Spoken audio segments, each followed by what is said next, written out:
Olá, quinto ano, tudo bem? Bom, continuando então os nossos vídeos sobre as religiões da antiguidade, nós já fizemos dois vídeos, já estudamos hinduísmo, budismo, zoroatrismo, Egito Antigo, a religião do Antigo, a religião da Grécia Antiga e estudamos o judaísmo, a primeira religião monoteísta do mundo, certo? Agora vamos estudar o cristianismo, que é uma religião que sai dentro do judaísmo, certo? Que ela tem origem dentro do judaísmo. Então, a parte da história do cristianismo está ligado, então, à história do judaísmo, ok? Bom, a origem está aqui, ó, em Israel, certo? Território de Israel aqui, na região do Oriente, tá? Na Palestina ali. Bom, origem e difusão do cristianismo. Origem na Palestina, né, um território ocupado por vários povos e ocupado pelos romanos no século I a.C., certo? Então, essa região de Israel, ela vai ser parte do Império Romano, vai ser dominado pelos romanos. O povo que ali vivia, os hebreus, também conhecidos como os judeus. E desde Abraão, lá do judaísmo, né, que nós vimos desde Abraão, e aí passando-se essa promessa a Moisés, passando essa promessa também ao rei Davi, e essa promessa feita pelos todos os profetas do judaísmo, eles esperavam o Messias. O que era o Messias? Um Salvador, né, que remisse Israel dos seus pecados, né, e que viesse reinar sobre Israel. Então esse é o Salvador, né? Tal tinha como sido anunciado pelos profetas e pelas escrituras, ok? Jesus Cristo. Jesus Cristo nasceu em Belém, na Judéia, uma cidade bem pequenininha, tá? No tempo do imperador Augusto, certo? E a partir dos 30 anos começou a sua pregação, porque entre os judeus era a partir dos 30 anos que se tornava tipo maior de idade, né? Foi seguido por uma minoria, ele tinha lá de início os seus 12 discípulos, seus 12 apóstolos, né? A vida de Jesus está relatada principalmente nos quatro evangelhos, né? Mateus, João, Marcos e Lucas, tá? Certo?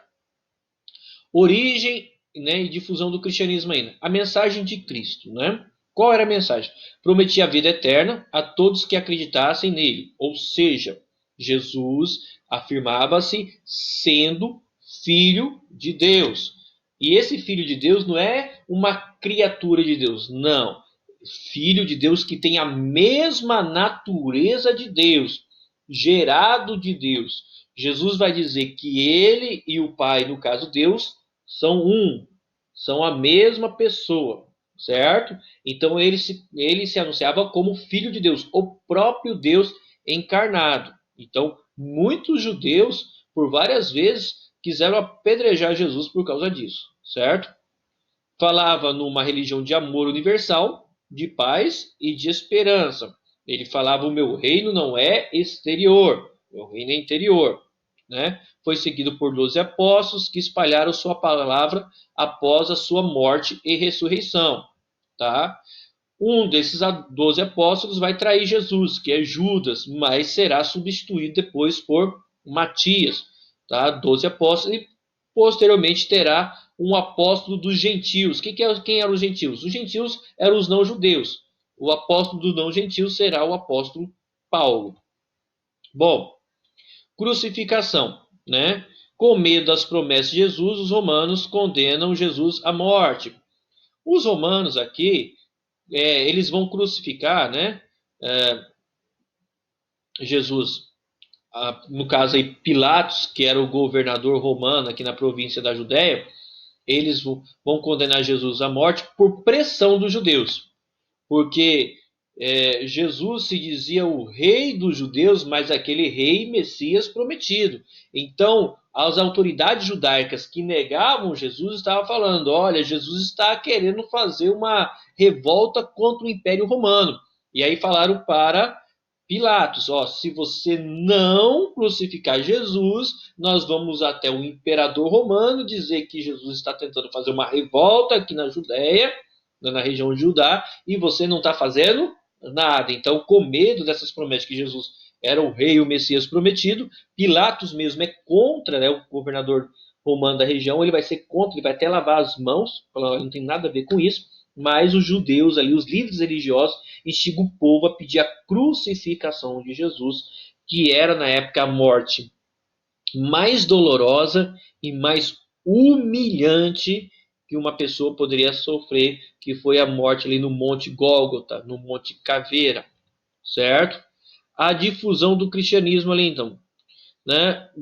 Após a crucificação, Jesus crucificado uma sexta-feira, e após o terceiro dia, ou seja, parte da sexta-feira, sábado e início domingo de manhã, ao terceiro dia, Jesus ressuscita e, e sobe aos céus.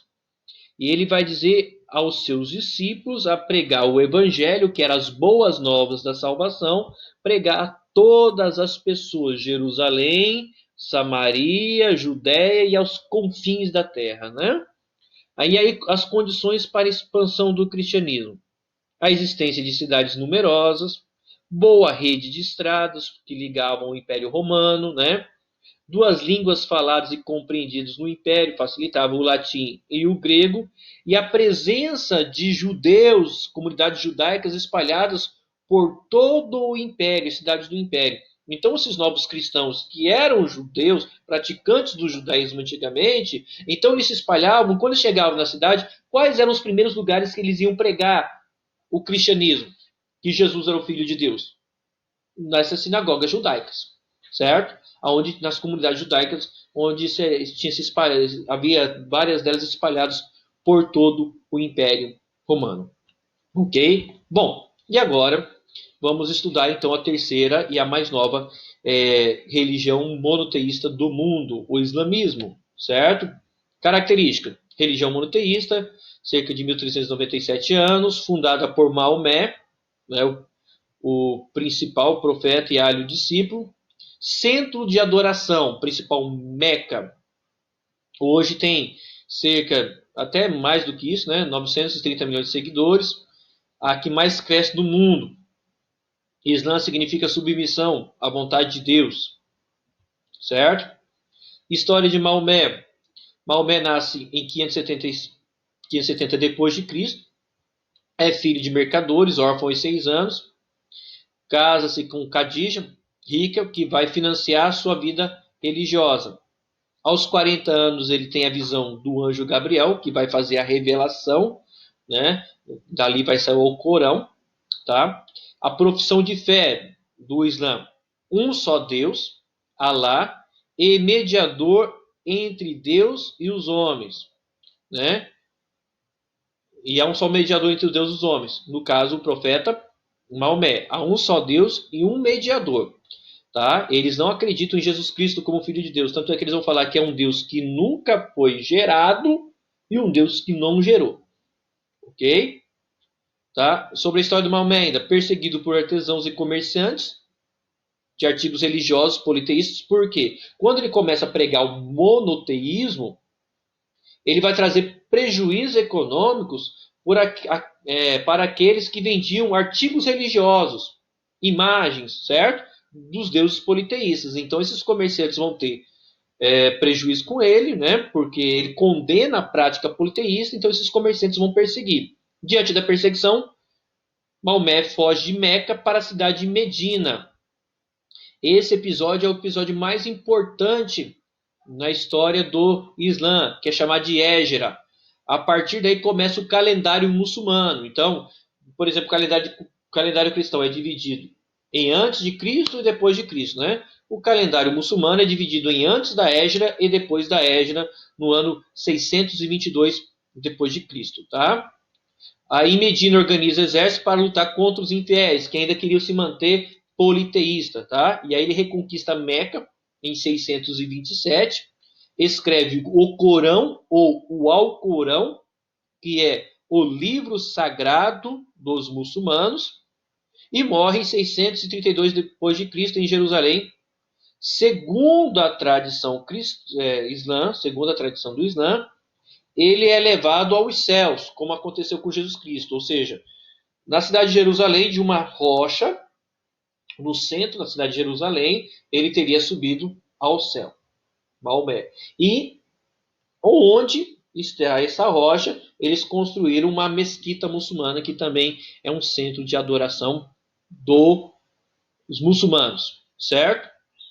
Corão, ou Alcorão, significa o livro da recitação, tem 114 capítulos, né, baseado na Torá, né, dos judeus, e na Bíblia cristã, né, tem influência ali. Orienta os fiéis como se relacionar uns com os outros, como rezar, como se vestirem, o que comer e o que não comer, como adorar, como guerrear, como expandir a fé, certo? Salvação apenas para os seguidores de Alá e a ressurreição dos mortos, no chamado juízo final. Outras regiões, né, terão o lago de fogo. Os praticantes das outras religiões serão condenados ou destinados ao fogo do inferno, né? Prática do islamismo, recitar o credo, um só, né? Preces cotidianas, eles rezam pelo menos 5 vezes ao dia, ou fazem orações 5 vezes ao dia, voltados para a cidade de Meca, né? Ajoelhados, certo? Acá, geralmente, né, todos os templos muçulmanos, eles são inclinados, a frente é inclinada, o altar, a frente é inclinada em direção à cidade de Meca, tá? Em Dourados nós temos uma mesquita muçulmana e ela é inclinada em direção a Meca, tá? Eles praticam o Ramadã, jejum obrigatório, né, um por mês, né? Eles estão uma vez por ano no mês do Ramadã, chamado mês do Ramadã. Nunca cai no mesmo mês, tá? Mas no mês do Ramadã, eles jejuam ao nascer até o anoitecer, todos os dias, tá? Também tem o zakat, né? Pagamento de tributo, 2,5% do ganho individual de cada fiel, tá? E eles, quando puderem, né, tem que fazer pelo menos uma vez uma viagem, uma vez na vida, à cidade de Meca, aqueles que tiverem condições. E a jihad, que seria a guerra santa, a morte aos infiéis e a propagação do Islã. Certo, gente? E aqui, então, nós finalizamos esses vídeos, essas aulas que são resumo das principais religiões desde a antiguidade e religiões que existem até agora, ok? Dentre elas, religiões politeístas e religiões monoteístas. Espero que essas aulas, esses 3 vídeos, que são resumos, tenham ajudado a vocês na compreensão dos textos da apostila, certo? Um abraço, até as próximas aulas.